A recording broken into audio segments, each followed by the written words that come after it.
just got a couple of errands, sort of, not a couple, but an errand I need to run today. I'm going to go to J&S. I want to get some new gloves. These do, but I think they're a little bit big. They kind of crinkle up in my hand when they should curve with my hand. So, trying to get comfortable while holding on for too long gets uncomfortable. I had a topic I was going to talk about today, and I don't really know what I was going to talk about. I've forgotten.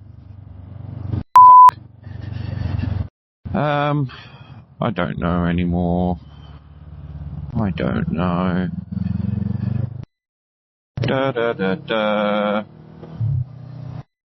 I mean, oh, I know what. Yeah. So I kind of know what I want to talk about today. Just as a start, rather. So, as I made aware in my first solo video, I'm but I've got a trip planned, a biking trip planned for this year, with my dad and some of the other mates, some of his mates that you'll see in some videos. Normally see them flying past me. So we are in June. We are planning a trip to France for a week, which I'm quite excited about because it will be my first time abroad. I've never left the country, so it's going to be a whole new experience, and honestly, I can't wait. Especially riding abroad, that's going to be interesting, and having to look to the left going around roundabouts and going left around every roundabout I go. That's going to be the interesting bit, and driving over there instead of driving here. So that's, yeah. So the sort of plan I think we have, obviously you'll see it all. I'm going to try and record as much as I can, but obviously I have limited SD usage. I might have to buy a couple more SD cards before I go down, or try and find a way to transfer it to something. I might pack my MacBook and take that with me and just sort of save everything on there. I know I can't edit it, but I can spend forever editing it on my way when I get back. So, yeah. So we're sort of, it's more of a war sort of theme. Not theme, but all the war memorial bits that we're going down for. So we're heading down to Dunkirk, and on the first night, and I am so distracted. So we're heading down on the first night, first day. We're heading down to Dunkirk. I think we're going to see the Operation Dynamo on the UK side. So see how all of that works our side of what happened. I think we stay the night down in Dover. No, I've got that completely wrong. Why did I say Dunkirk? So I had D in my head, that's why. So, first day, we're heading down, I think we're heading down to Dover. We're going to see the Operation Dynamo museum on the UK side, and we're staying the night down there. And then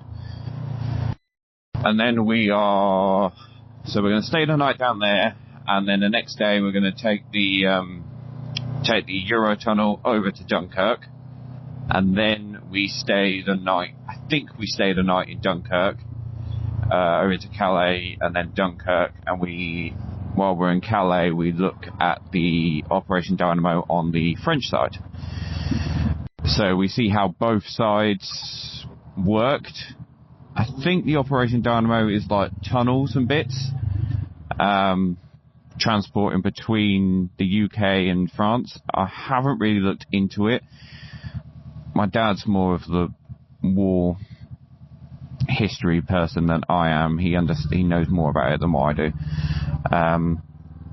So that's the first 2 nights, and then I think we travel down the south of France, and we've got a Airbnb which we're going to stay in for from Monday till Friday, pretty much all week. And I think we're just going to be planning some day trips out. I know there's a few beaches we want to see, so like Omaha Beach, Utah Beach, see their memorial bits.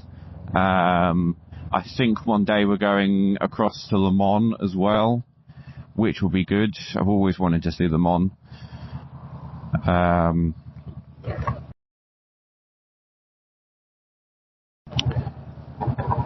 Yeah, so sort of staying in a house for a week, and then sort of trips here and there. I don't think we've got a full week's worth planned yet. So I think we're just kind of seeing how it goes. And then by the end of the week, we travel back up and we stay in Calais for a night. And then the next morning we get the train back to the UK and sort of head northbound back home before having to return to work again on the Monday, which we're all dreading. One thing I've kind of got to plan for this trip is packing stuff. So I've got to make sure I've got enough of everything. So obviously clothes and bits, but from what I'm understanding, there's rules and regulations for riding and driving abroad, which we sort of have to abide by. So one of them is that we've got to have a warning triangle, and if we stop without a warning triangle, then we can be fined. From what I've heard, police and everything out in France is a little bit more strict than the UK. There's reflective stickers and bits that we need over the helmets. I don't know if we'll put them on, because mine is sort of reflective anyway, so I might be alright with that. What else do we need? Some light benders on our lights, because naturally all UK bikes and cars, because we drive on this side of the road, naturally the lights sort of bend that way. Sort of bend that way. Sorry. The lights sort of bend that way, away towards the curb, away from oncoming traffic. But obviously riding abroad, we're going to be on that side of the road, so our lights are going to be bending towards the oncoming traffic. So we need to sort of put some stickers on our headlights to kind of bend them, to stop them bending that way, so we don't blind oncoming traffic. But it shouldn't be too bad, because we're not really been doing a lot of night riding. So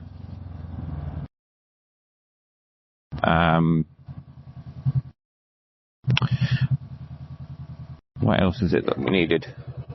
I don't remember.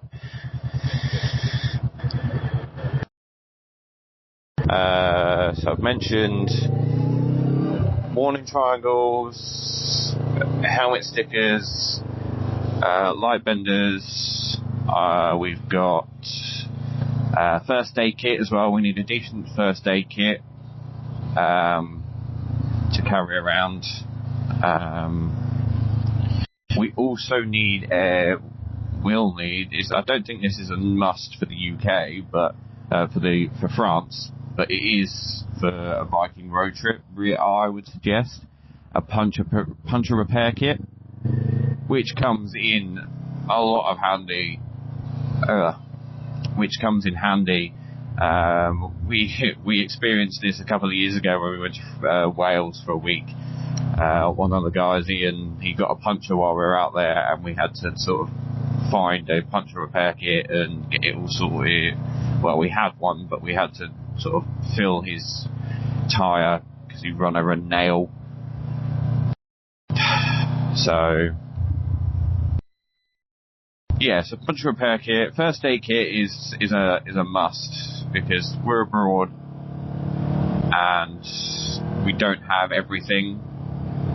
We don't have at home or easier. We do have access to hospitals, which is another thing that we've had to look into. It doesn't cost anything, but a GHIT card. I think it's like general health insurance cards or something like that. Just means that it states we're from the UK, and we're eligible for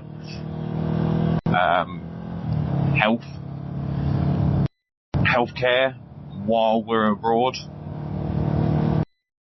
So just means that if there is any sort of issues, we can just go to a hospital and get it sorted. Another thing, which not a lot of people pay attention to, because not a lot of people, as far as I'm aware, don't drive or travel abroad in their own vehicles. So I've never really noticed it before, but I've had to start noticing it. So I've looked at my bike insurance. So bike insurance gives you EU cover to drive abroad. So you're covered on your insurance if you have an accident while you're abroad. So I had to make sure, I've just renewed mine, and I've had to make sure that I'm covered to ride abroad. I think most insurance companies, they give you 90 days Euro cover, which is sort of a standard thing for insurance companies. So, which is quite good in all sense. That means that if you were to travel abroad, you are covered on your insurance. Yeah, so that was insurance. I'm not really sure what else we do need. I know there was some other bits that we do need. I don't remember what else it is. Oh, that was it. So this is a interesting one which I didn't think was a thing, or didn't know was a thing. But in France, for riders, you can't have Bluetooth headphones in, so like proper AirPods or something in your ears, because of the distractions. They don't allow it. It's earplugs, and you can get away with intercom. So I'll be alright when I go out there, because I have my Cardo unit in my helmet, so I can still have my music playing and my maps playing and bits like that. But I didn't know. But then, if they don't allow it, I'm interested to see how they police it. Because what are they going to do? Stop every rider and get them to take off their helmet to see if they've got AirPods or something in their ears? I'm not really sure how that one works and how it's policed, but here's what it says online. So, and I think it was a government website. So, but I don't have to worry. Oh, Jesus Christ, these words are terrible. I don't have to worry because I have my Cardo unit, so I won't have any headphones in. I don't know if I'm going to put earplugs in, because I normally have my music playing anyway, so to drown out the wind noise. I think another thing is you've got to be careful with they're very strict on phone use as well. So it has to be there, and you can't use, obviously it's the same as the UK, you can't use it while you're riding, bits like that. Oh, this road's bumpy. But I don't know, I can't remember the full ins and outs of that. Right, so let's see if I can find some gloves.